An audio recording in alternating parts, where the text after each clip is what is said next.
Please welcome Nick Peter. Oh, good morning, everyone. Yeah, you will have to forgive me a little bit. Like Brett said, I just came back from Asia, so I'm still suffering a little bit from the jet lag, so I have a headache. My voice is not as strong, but I am full of experiences, and it was an amazing trip. It was actually one of my longest trips and most exciting trips. There's many people, many reasons people go to Asia. You know, they go there for culture, history, amazing beaches, you know, shopping, technology. My reason was different. I went to Asia because I wanted to try snake. I could not find a place in the United States where I could actually try snake. There was no restaurants like that. Well, in Asia you have them, so I had to go there. So along the way, I actually found many other good reasons to go there and many other things that impressed me. So today, I'm going to talk about that. So let's see. Okay. Is it turned on? Is it turned on? Let's see. Now it's okay. Right. Very good. So infrastructure. I think, what's the good word? I think Asian infrastructure is non-parallel. It has no equal. It's far superior to everything else. Like what you see here is a bullet train, and Asia has many trains. They're really invested in their train infrastructure. These trains are actually capable of traveling like in a speed of like a few hundred miles an hour, and they're very luxurious on the inside. You can actually sit there. You have a luxury seat. You have Wi-Fi, internet connection. You have several restaurants, so you can actually go there and while you're in a train, you can do whatever you want, and a lot more comfortable than airplanes, and capable of crossing Japan in just a matter of 2 hours. Very impressive. This is the subway map in Japan. Right. When I was given this map, you know, every tourist is being given this map. I'm like, what the hell is that? The plans for the next microprocessor. It probably is. That looks like a circuit board or something. But you know, once you get a hold of, I mean, once you figure it out, it's actually pretty convenient. You can get from any point to any point in Tokyo using subway. So that was cool. I thought that was really cool. This is the bus system in Hong Kong. Buses are like everywhere. And not just simple buses, you actually have the double deckers all the time, so there is no shortage of space. You can always find the space to sit. And buses come and go every 30 seconds. You don't have to wait more than 30 seconds for a bus. So if it's raining or snowing, I don't know if it actually snows in Hong Kong, but you know, you don't have to wait at all. And double-decker trams. We don't even have many trams here, right? They have double-decker trams right there in the lower picture. I thought that was pretty amazing. So I was impressed. Now, anybody can try to guess what this is? Clothes brushers. Sleeping pills.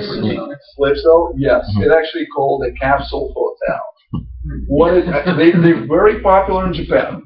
And what they remind of, I mean, it's probably like a morgue cell where they put bodies. The difference is it's not as cold, and it actually has air conditioning there. It has like TV, like you can see there, like it has a radio, has climate control, and all the amenities you need to actually spend a good quality, you know, night in a capsule. So the reason they're so popular, there's not a lot of space. I mean, there's not a lot of real estate space in Japan, so they actually have to do something like this. So I found it good. I actually spent a night there and I found it very comfortable. So it was fine. Any guesses here? I guess that's pretty self-explanatory, right? A toilet with a computer. And you can pretty much, I mean, the computers get so sophisticated. This is just one of them. There's so many buttons there, so you can actually get lost. And you have to be careful as far as like which buttons you press because you don't want to like close something you don't want to close. Right, there is like flushing sounds you can pick. There is like spray strands and different modes of some things I didn't even know what they're for, but they're available everywhere, not just like luxury hotels, like any gas station. This is from a 7-Eleven convenience store. So, not to mention the heated seat, you know, which you can appreciate on a cold day. So. This is something you don't see every day. This is actually in Singapore. Well, they have a lot of cameras. Yeah, they're actually watching you. But, you know, this little device right here, any guesses what that is? This is actually an outside AC unit. So this is an outdoor, there is no windows. This is an outdoor subway station. And they have them everywhere, in the streets and the subway stations. Basically what they are, they cool the air down, so when it's like 110 degrees outside, it's actually nice to stand by it because then it's around just 80 degrees, about 50 So this is awesome. And they have a lot of money to cool the outside, I guess. We don't, but I thought that was impressive. So the architecture was amazing. Some DNA bridges like this in Singapore. Now some 22nd century buildings in Shanghai. Some interesting rooftops there.